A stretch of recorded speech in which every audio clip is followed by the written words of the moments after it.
Ladies and gentlemen, welcome back. And for those of you who were not here this morning, welcome for the first time. My name is Tim Riley. I'm the Director and Chief Curator here at America's National Churchill Museum. This morning, we were fortunate enough to hear from Missouri's Governor, Mike Kehoe, and had a panel discussion examining what happened here 80 years ago and conjecturing on the importance of what might happen in the next 80 years by investing in education to make sure that our young people know about Churchill's legacy and story.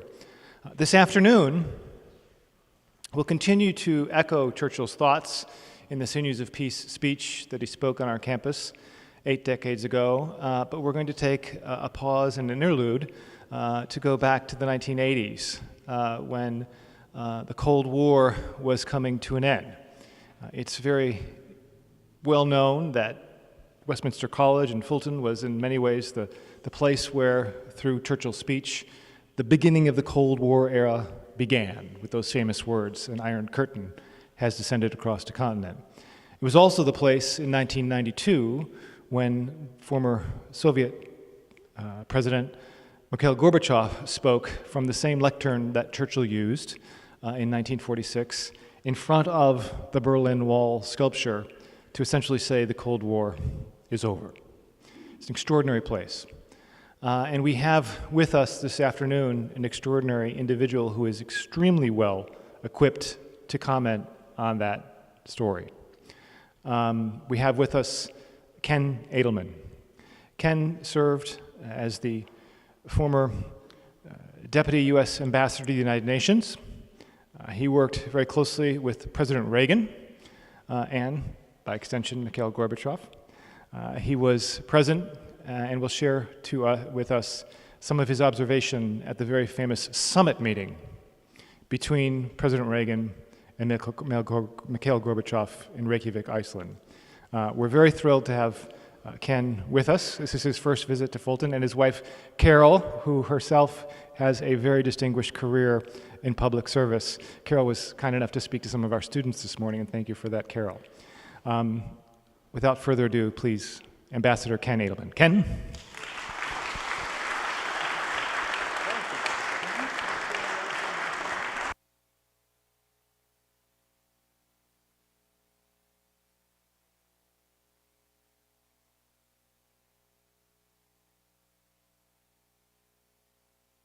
Thank you, Tim. It has been great the last few days to be here, especially yesterday was just a glorious, glorious day. I love to see the pictures this morning of Winston Churchill and Harry Truman, and Churchill getting an honorary degree. And in 1981, when Reagan became president, he was flooded with invitations for an honorary degree. The first one he got was from Eureka College, where he went, about the same, I guess a little bigger than Westminster here. He went there, even though he got invitations from every college and university in America. He went there because he went there. And his first words to get an honorary degree is to thank the president of Eureka College and say, "Thank you very much for this honorary degree. I always thought the first degree I got from Eureka was rather honorary as well." And then he told the story that a week ago he was on the Truman, get this, the Truman balcony of the White House, and he was sipping wine with Nancy. And he said, "Nancy, next week I'm getting a degree from Eureka College." And she said, yeah, Ron, you told me that. He says, "Nancy, you know what? I really didn't study very hard and didn't get good grades at Eureka College." And Nancy says, "Well, you told me that before, Ron, too." They were sitting there on the Truman balcony overlooking the Washington Monument, the Jefferson Memorial. To the left is the Capitol building. To the right is the Lincoln Memorial. And then Reagan says to her, "Nancy, I don't know what would have become of me if I had really studied hard at Eureka College and really applied myself. I could have made something of myself." So it is wonderful to see the honorary degrees. And speaking of Harry Truman, it was a great honor, and this ties up with what this weekend is all about. In 1963, 17 years after Truman and Churchill were here, he came to Grinnell College, where I was a freshman, and I had read that he took his morning constitutional at 7 o'clock every morning. So as a freshman, I tootled out to the front door of the Grinnell house and stood there at 10 to 7. And at 7 o'clock, the president comes out. I said, President Truman, do you mind if I take the morning constitutional with you? He looks at me and he says, if you can keep up, yeah, you can stay with me. This is Truman, who before that time said, if you're over 80 years old and you wake up not hurting all over your body, you know you're dead. He was over 80 years old at that time, so I think he woke up hurt all over. And then he went to a class, and I had to take him for breakfast because no one had planned out where he goes to breakfast, or that's another story, and it would take me too long to tell you that story, but it's a wonderful story. Anyway, that was the Harry Truman. Okay, now on to the focus that we have, and that is Reagan and the end of the Cold War. We had in the gymnasium right down the street, we had Churchill proclaiming what is going to be the start of the Cold War, and I think at Reykjavik was the end of the Cold War with the Soviet Union, and that's why my book that is entitled Reagan at Reykjavik is, the subtitle is The Weekend That Ended the Cold War. And it's going to be made into a movie that's going to be released in the next few months, starring Jeff Daniels as Reagan, starring J.K. Simmons as George Shultz, and a guy named John Bowie Morris or something, who is playing the character of Ken Adelman. I was very careful to look him up right away to see how handsome he was. And I was very happy. I don't care what his lines are or what is portrayed in the movie, but he's very good looking. So I said, great, he's our guy. So that's going to come out. All right, now back to our story without any interruptions. All right, Don, don't let me get off track here. All right, here we are. And 1986 was during the Cold War. There were tremendous fear of nuclear weapons. I was brought up on the south side of Chicago. Carol was from the north side of Chicago. I was a Sox fan. She was a Cub fan. Anyway, I remember on Tuesday mornings at 10:30 in the morning, we were marched into the hall. We were told to get on our knees. We put our heads in our lockers because of the fear of nuclear explosion and attack from the Soviet Union. I was about in 5th grade. I remember asking my teacher, Miss Sinnott, how do we know that the Soviets are going to attack at 10:30 on Tuesday morning, Chicago time?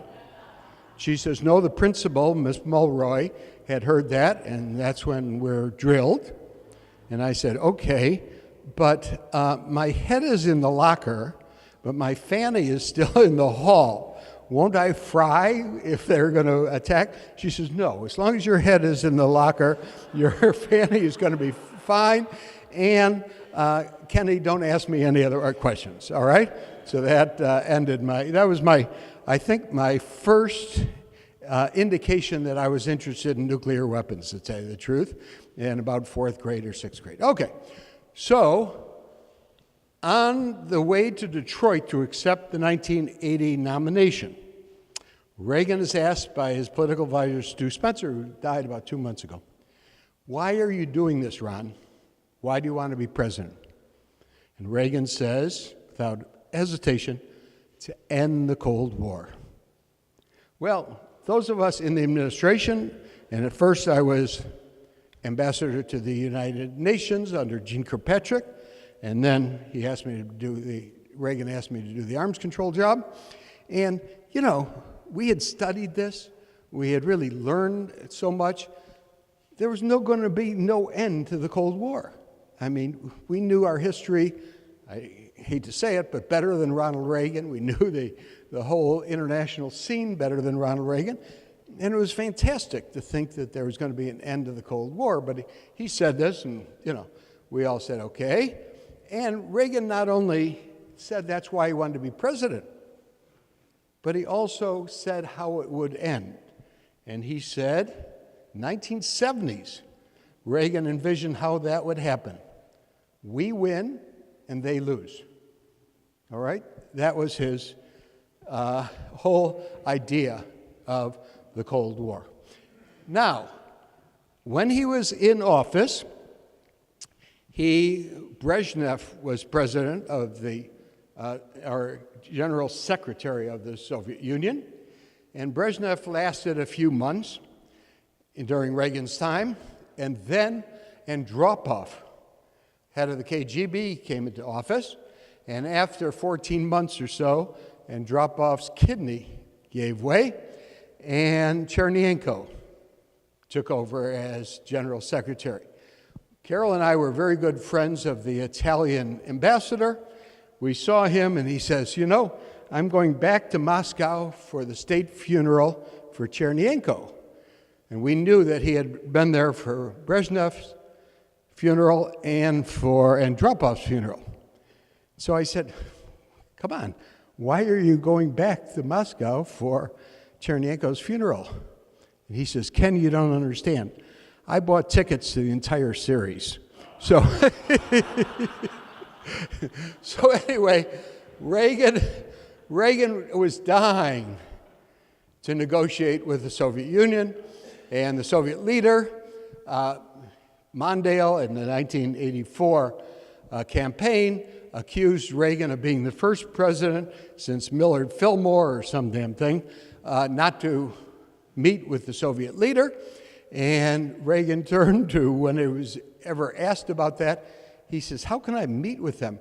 They're always dying on me, And so anyway, in 1985, Mikhail Gorbachev comes into office. And here's a leader one generation younger, smart, vigorous, and he's just very different from the other Soviet leaders that we had known. The first summit that Reagan had with Gorbachev, is in November of '85. And we had spent those on the staff, we had spent about 8 months preparing for the summit, back and forth. And it was going to be in a neutral country, Switzerland, a neutral city, Geneva, and even a neutral place, not the embassy either way, but it was the Aga Khan's grand villa, all right? So it was going to be an absolute flat, even field. Nobody had the advantage.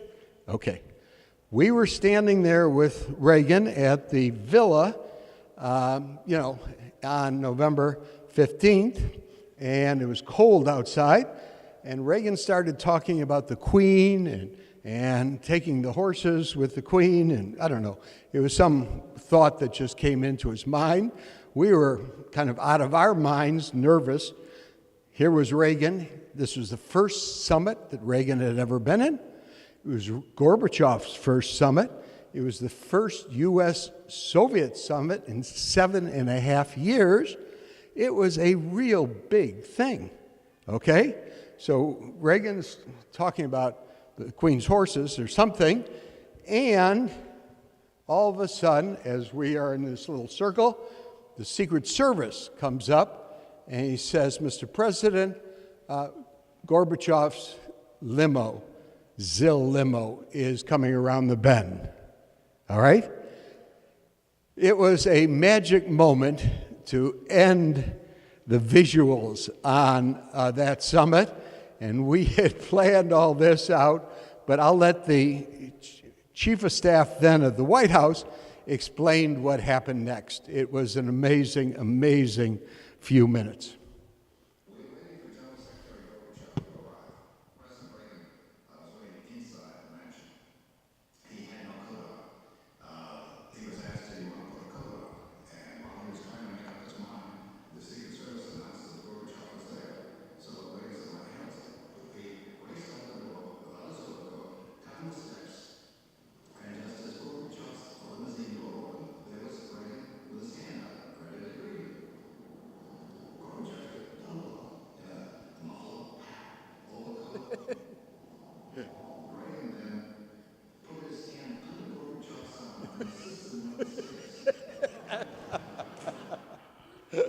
This you have to understand. Reagan is one generation older than Gorbachev. Gorbachev's 53, 54, Reagan's 76, 77, and Reagan comes out like the spring air, and Gorbachev's all muffled up there, and we were high-fiving it among the American delegation, but not only did we see what was going on, but the other delegation saw what was going on as well. Here's Reagan helping him up the stairs in case he falters. He's right there to help him. And the other side understood what had happened.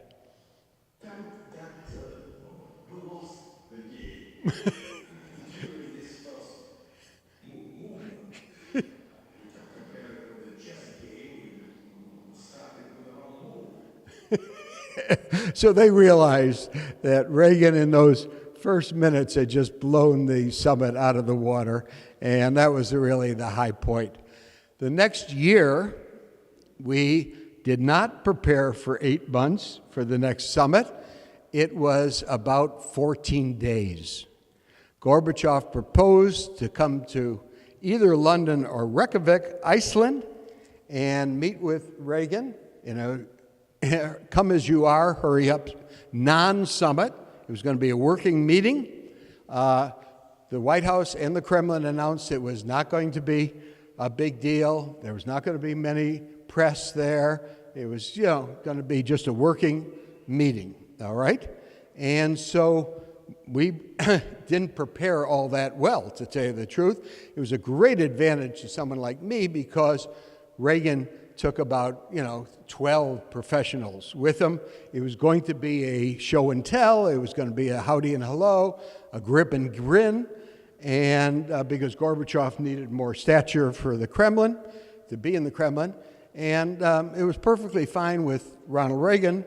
He really loved to grip and grin, so there was no problem with that. And so Reagan brought very few people. Gorbachev comes with 300 people in his party. Here's Reagan alone. Hi, Mick. I see you're set for our low-key, one-on-one non-summit, all right? And welcome to Reykjavik. They went to Reykjavik, and like I say, it was done in 12, 14 days. The American ambassador there, a very, very nice man, was told 12 days in advance, Mr. Ambassador, there's going to be a summit here, superpower summit. The president is going to stay in your house. And he was so moved and touched and excited, and he just burst out smiling until the Secret Service told him, "But you're not." He said, "What do you mean? There's no room," it was a small place, "for you and the security and the doctor and the communications people, so you'll have to go somewhere." By that time, there was no somewhere to go in Reykjavik. Reykjavik, unlike it is now, which is a real tourist place, then it was in the middle of nowhere.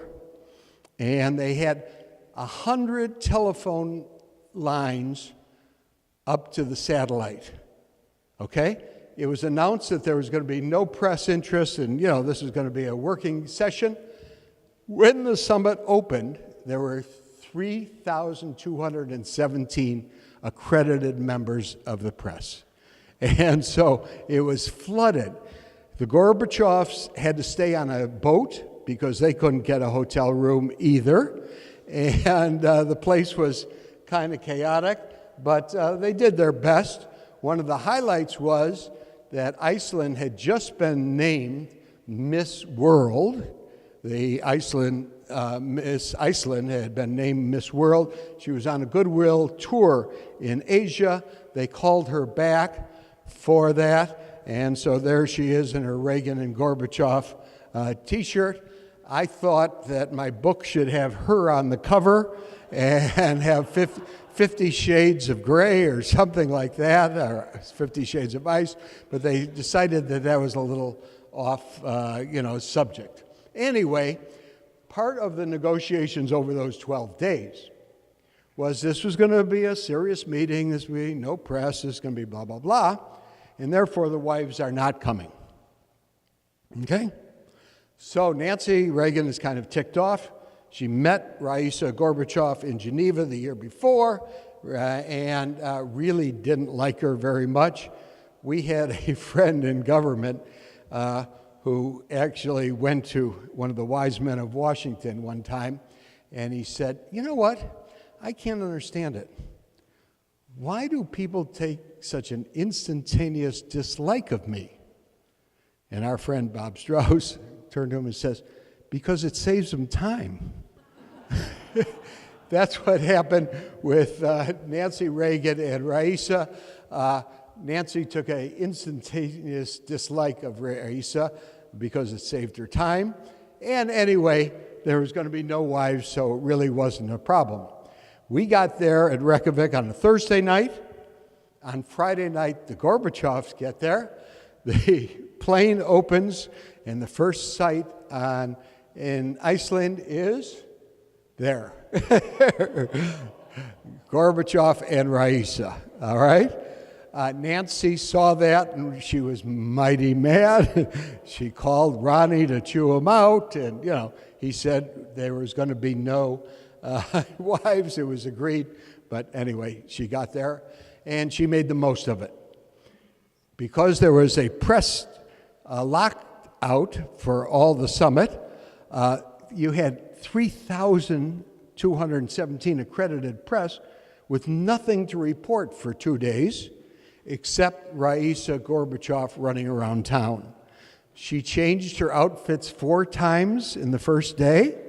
She told the Iceland government that she wanted to have 12 cultural events or cultural sites that she would visit.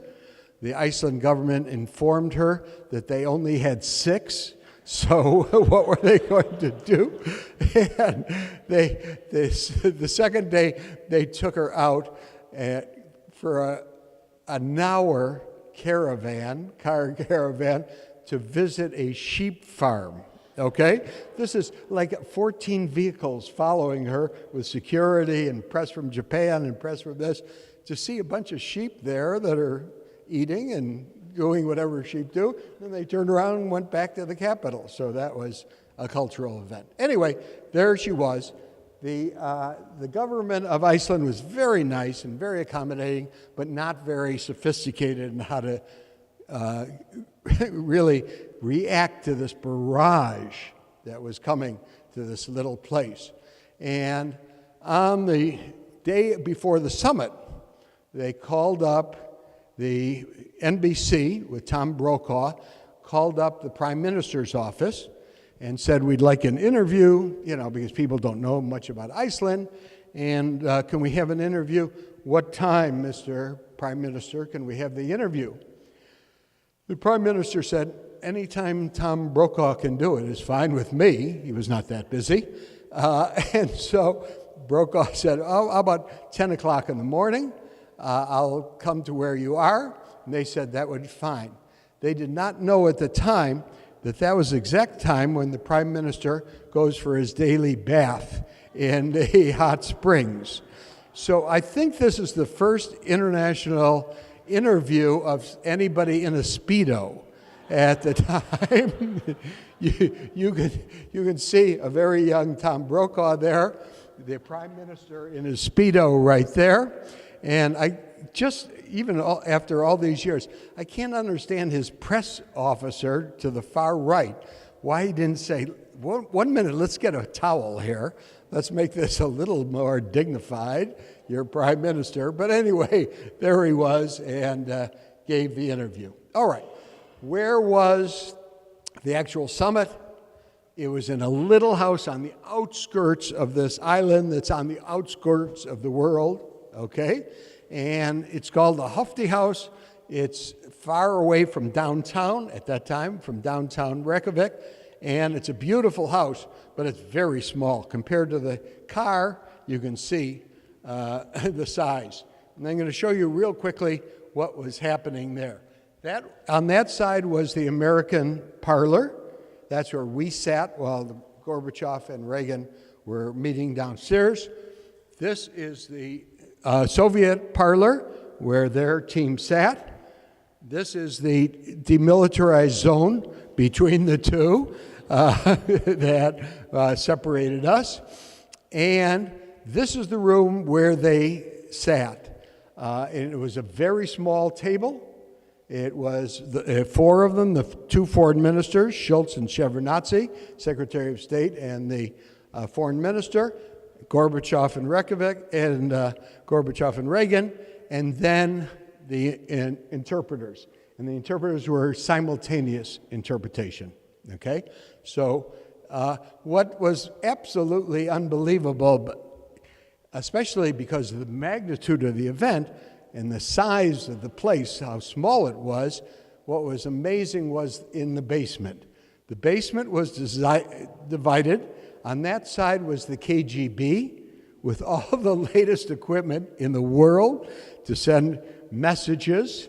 On this side was the Soviet.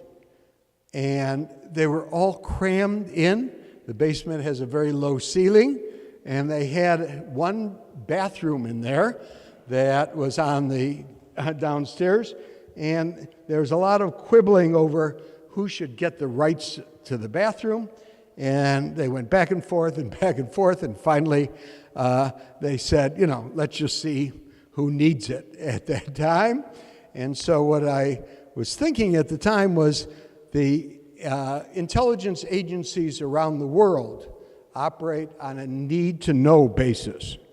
But the two foremost intelligence agencies of anywhere in the world that weekend operated on a need-to-go basis. And so they were all crammed in. The most amazing sight, of which I do not have a photo, is outside the very little conference room where Gorbachev and Reagan met, were two Army colonels, one Soviet and one American. They were holding a suitcase called the football with the codes of the nuclear codes to blow up the other country. And they were standing probably 15 feet apart from each other for every time Gorbachev and Reagan were in the meeting. And I don't think they looked at each other the whole weekend. At least I didn't see them looking, but they were standing there with their nuclear codes, with the codes to unleash nuclear weapons, while the two leaders were talking about nuclear weapons. The other thing about the Hofty House that you should know was that it, besides being very small and very tight, was that it was thought to be haunted. And it used to be owned by the British Embassy, but the ambassador got spooked. Pictures were falling off the wall, cups were crashing, and they said it's because of the elves and the, whatever, and the whole place is haunted. So some of the cartoons picked up on that. They say this house is haunted with the Hofty House. You want spooky, check out the place next door, and that was the arms race. That was even spookier than the haunted Hofty House. So on October 11th, 1986, at 10 o'clock in the morning, the two men meet. Gorbachev smart enough not to wear his coat, his scarf, his hat, his gloves, his mittens, his galoshes, whatever else he had in Geneva, and Reagan still looking like $1 million. Then they go to the conference room, and you can see Gorbachev, Shevardnadze, the Soviet foreign minister, Schultz, and George Schultz. There, Reagan and George Schultz. What's amazing is that over these 2 days, Saturday and Sunday, Reagan and Gorbachev met for 10.5 hours. That's a long time. Without notes, without talking points, without memos, and it really was remarkable how long they talked and the topics that they went to. One of the high points of the meeting for me was right after the first morning that Gorbachev and Reagan met. We were in that parlor room I showed you right above on the second floor. And we were told, get over real quick. The Secretary of State wants to meet you in the bubble. Okay? Now, a bubble is a room within a room. It's in every embassy around the world. The walls are about this thick. It's kind of off the ground with rubber on the bottom. It is absolutely impenetrable. All right? It's absolutely secure. We had a bubble in Geneva for our negotiations. We could get about 24, 25 around the conference table in the bubble in Geneva. In Reykjavik, because nothing ever happened and nothing classified ever happened, it was the smallest bubble in the world. So we went in, and it was little chairs that are much smaller than this, and there were 4 of them on one side and 4 of them on the other, and while we were sitting there, we could feel the other leg right by our leg, and our knees were almost touching, all right? And then we all got in there, and George Schultz, Secretary of State, started to tell us what had happened that morning, and the big vault lock secured the place. It was like on a bank, the vault, and so it was turned and absolutely secure.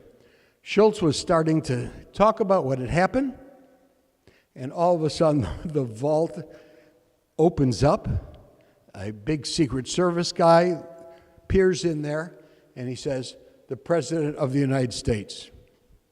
We all stand up. We are now shoulder to shoulder and belly to belly. There are 8 of us there, and Reagan is about to enter the bubble. Okay, and I think to myself, Ken, if you are going to stay in the bubble, and I think to myself, Ken, you are going to stay in the bubble, you better do something quick. Because here comes the President of the United States. He's coming in. He's not going anywhere. There's the Secretary of State. He's in here. He's not going anywhere. There's the White House Chief of Staff. He's in the bubble. He's going nowhere. Here's the National Security Council advisor.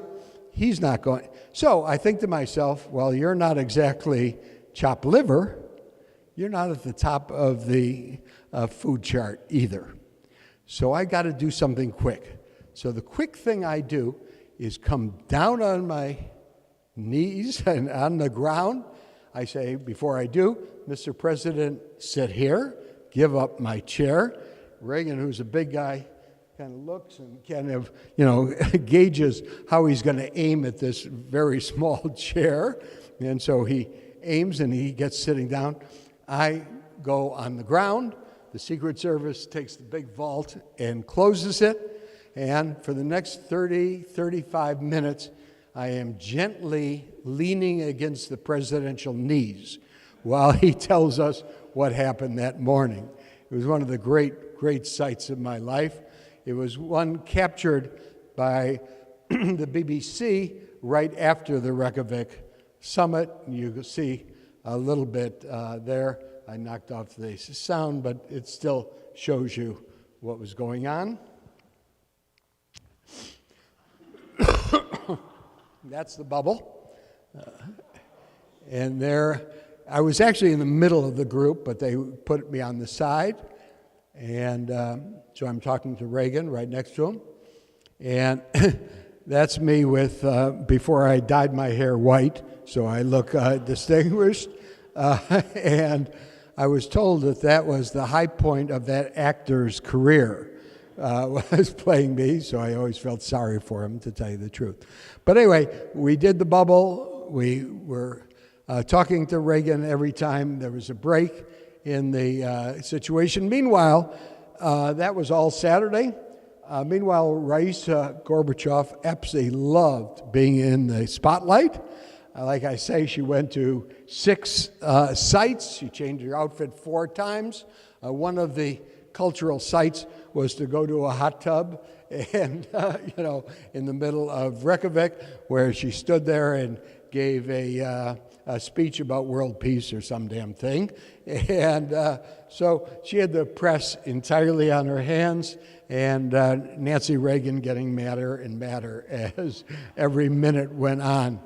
That night, Saturday night, we had suggested that the experts come together back at the Hofty House. There was a concert with Joan Baez, who had flown in. I wanted to go to the concert, to tell you the truth, but I had to do my job. And at 8 o'clock, we met at the Hofty House, and there we negotiated with the Soviets. At 3:15 a.m., we took a break. At 6:20 in the morning, we stopped the negotiations. I reported to the president in the bubble at about 8 o'clock in the morning, the next morning, Mr. President, we accomplished more last night than we have in 7 years of negotiations with the Soviets.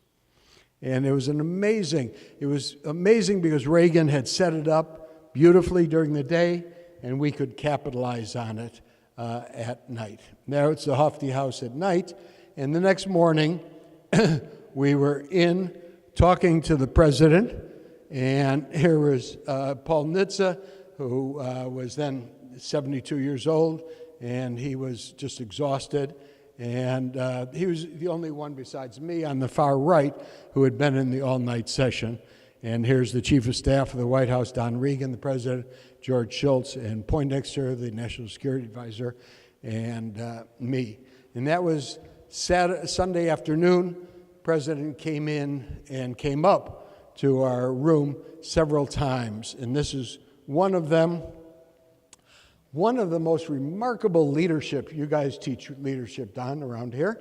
One of the most remarkable things happened right after this. We had gone over the paper. We had talked to Reagan about what we wanted, and it was about 3:30 in the afternoon on Sunday, and Reagan had told us at the beginning of that break, he says, this is it. I'm going to go down one more time to talk to Gorbachev, and that's it. We said, okay. And he says, you know what? I told Nancy I'd be home for dinner tonight, and she's expecting me. And I said, well, Mr. President, she's going to know where you are. It's not like you stopped off at a bar on the way home from work, and you're up to no good. It's going to be okay. He said, no, but I told her I'd be home for dinner, so I got to be home for, okay, fine. Anyway, the leadership moment was that Reagan looked at his paper, and then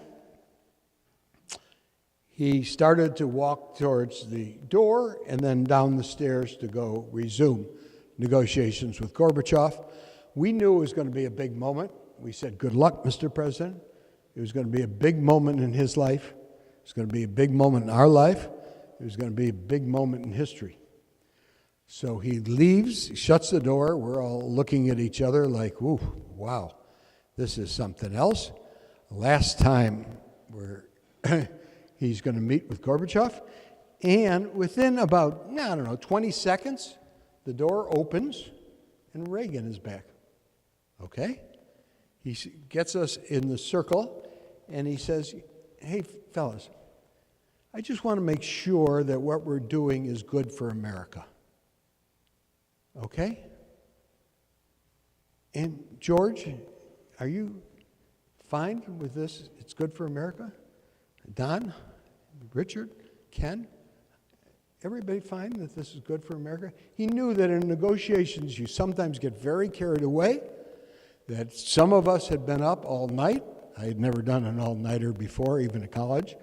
And, you want to have the accomplishment. You don't want to have a breakup of it's going to be a failure. But he just wanted to stop, think about it, pause and reflect, and just make sure it was good for America. And he kind of did a roll call of everybody. And we all signed off, and he said, well, thank you. And we said again, another round of good lucks. This is a very big deal. He went down there, he talked to Gorbachev. Gorbachev wanted, he was good with all the arms negotiations that we had negotiated during the night, but he wanted to kill SDI, the Strategic Defense Initiative that Reagan loved. And he tied all of our negotiations, our reductions in nuclear weapons, to killing SDI, and Reagan would not do it. So Gorbachev walks Reagan out to the car after it breaks up. Gorbachev says in a way that's very nice, he says, Ron, I don't know what else we could have done. Reagan looks at him in his best John Wayne moment, sticks his finger right in Gorbachev's chest, and he says, well, you could have said yes. And then he turns around and goes into the car. Now, Ronald Reagan was Irish. He was almost never really mad. But when he got mad, got mad. And we all went to the embassy, which was, about 3 minutes away, 2 minutes away. And we walked in, and all of us could see, don't talk to the president. He was going back and forth and back and forth. His Irish face was real red at anger, and he was fit to be tied. And the word came out, the summit fails, Star Wars sinks the summit, a policy disarray, Reagan magic failed, on and on. It was a total failure. I was in an interview with Sam Donaldson that afternoon, and I said, I don't believe it's a failure at all. I think that what we've done is reduce nuclear weapons more than we have for 7 years of constant negotiations. And then Sam Donaldson said, yes, but they're all tied to SCI. I said, I know, but the Soviets are going to untie it before long, so don't worry about it. Anyway, I was optimistic, but others were not. Reagan was furious about it. He went out to the Keflavik airport, and there was all kinds of NATO troops, 1,000 NATO troops, mostly American, and Reagan got his composure back when he stood in front of them and addressed them. Everything was locked. This was October of 1986.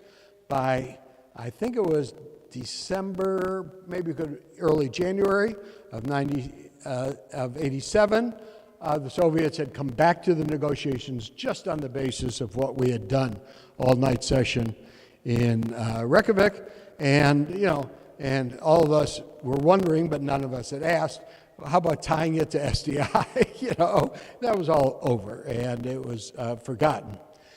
Then, in June of 1987, the invitation comes to Ronald Reagan from Helmut Kohl, who's the Chancellor of West Germany, to come and celebrate Berlin's 750th anniversary. Reagan says to Kohl, his buddy, no, I can't. I've been to Berlin already, and I'm busy, and, I got stuff to do.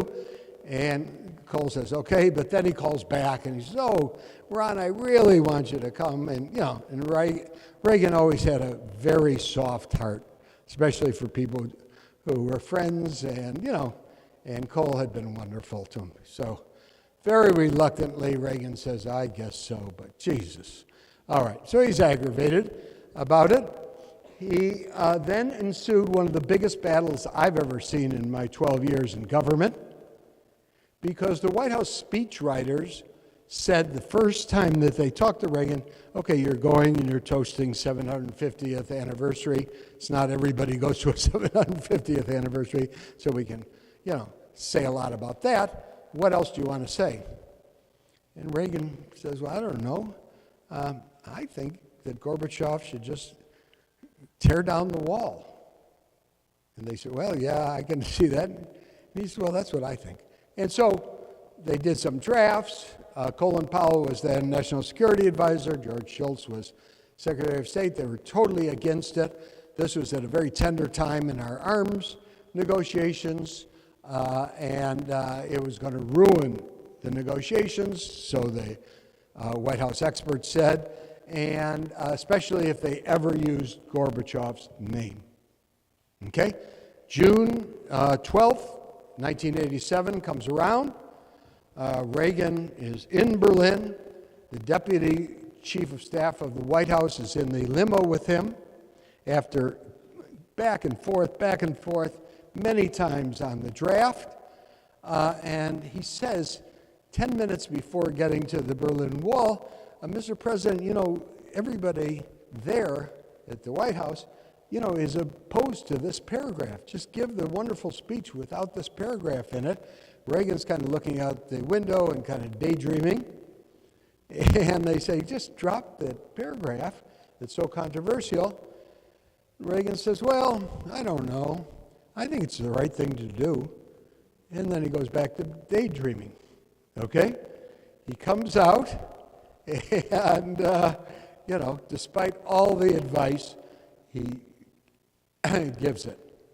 General Secretary Gorbachev, if you seek peace, if you seek prosperity for the Soviet Union and Eastern Europe, if you seek liberalization, come here to this gate.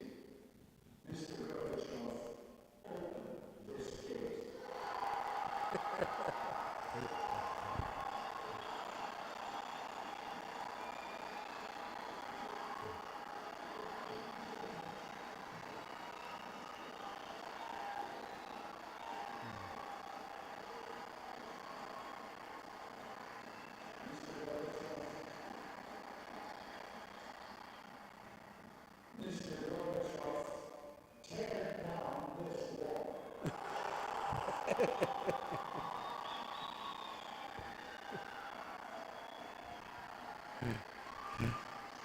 I love it watching this, that the big objection was not only making the point, but the real big objection was using Gorbachev's name. And Reagan, just to make his point, has to repeat it twice. Mr. Gorbachev, Mr. Gorbachev. It's like he's speaking to the White House staff. Did you hear me? This is what I think is the right thing to do. And so he gives a speech. All right. Afterwards, everything is going to tumble. The arms control talks are going to be wrecked. Blah, blah, blah, blah. All the doomsday. None of it happened. Okay? We went back and forth between Washington, Moscow, and sometimes in Geneva to finish up the INF Treaty, as it was known, to eliminate an entire class of nuclear weapons, the first time and the only time that has ever been done. By December 5th, 1987, the end of the year, the Gorbachevs come to Washington to sign the INF Treaty, and Nancy and Ron, the Reagans, go to Air Force, to the Air Force Base to welcome them. Unprecedented that they themselves go to welcome them into the United States. The welcome with the men was very warm. They had spent a lot of time in Reykjavik, first in Geneva and then Reykjavik. The welcome among the first ladies was a little less warm. It's right here. It shows their feelings towards each other. And then the next day was the signing of the INF Treaty in the White House. Reagan and Gorbachev loved it. We were privileged to be there. I was in the third row right next to Colin Powell and Paul Nitze and others right there. The KGB and the CIA by that time had been very close together. We're in the second row, and Reagan and Gorbachev were signing the treaty. What did the signed treaty did? Like I say, it eliminated an entire class of weapon systems. But secondly, what it did, and more importantly, it started the United States and the Soviet Union on a steep downward possession of the nuclear arsenal. And this is just one chart of what happened. The number of nuclear weapons that at the end of 2020 were about the number that both sides had in the 1950s.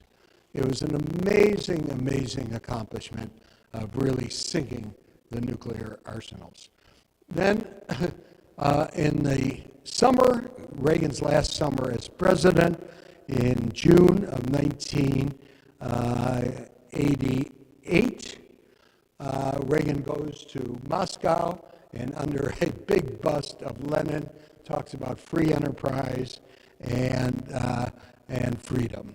And he goes around like a prophet from the Old Testament talking about freedom and free enterprise. He's there for a 4-day summit. Last night, the Gorbachevs take them to the Bolshoi Ballet and gives a state dinner. And then at 11 o'clock at night, after 4 days of summitry, a press runs into the Reagans in Red Square. And there they are. It's almost midnight. And the press guy goes up and he said, "Mr. President, this is pretty exhausting. Why are you here?" And he says, "Well, we're leaving tomorrow, and I didn't want Nancy to leave without seeing this." And so he takes her to see Red Square at night, which is a glorious sight.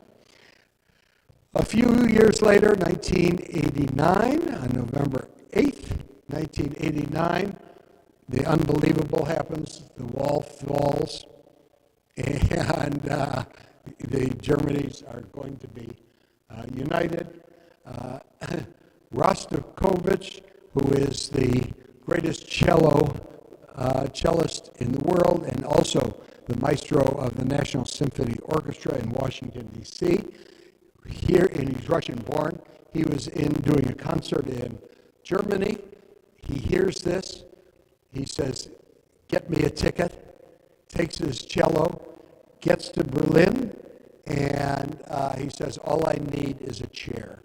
So he takes a chair right next to the wall here, and he plays Bach's cello music for a single cello, and it's one of the later in life members of his orchestra said, "What was your best concert? You're so famous."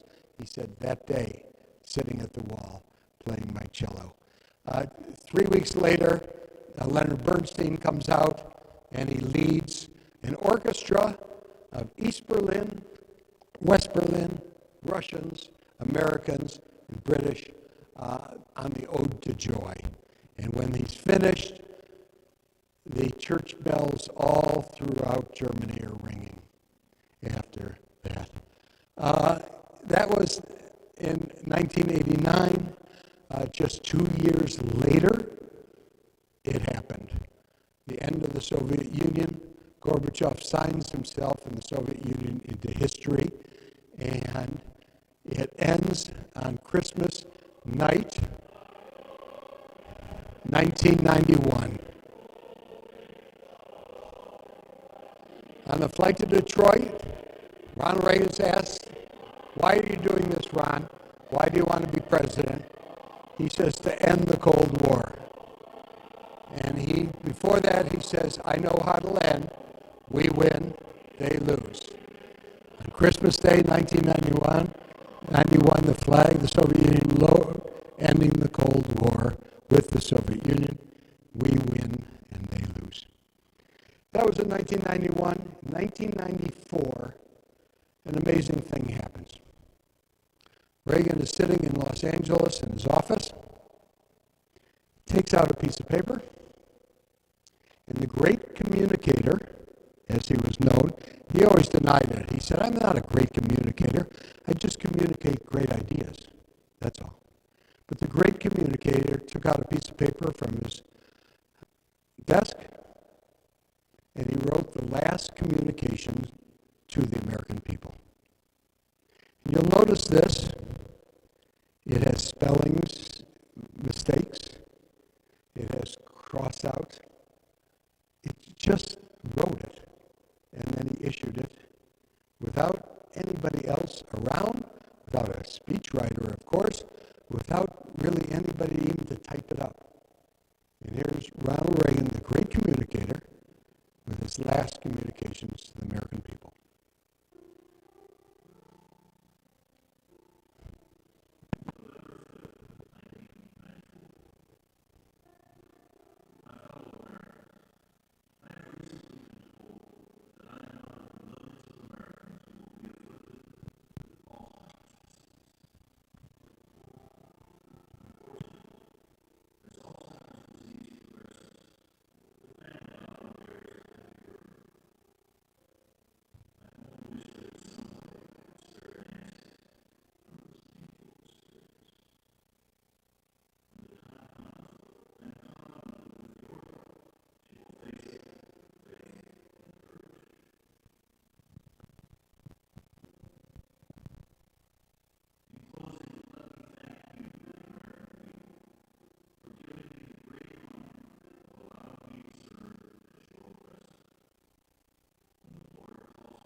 It's just a beautiful letter, that just came from the heart, and he had the way with words.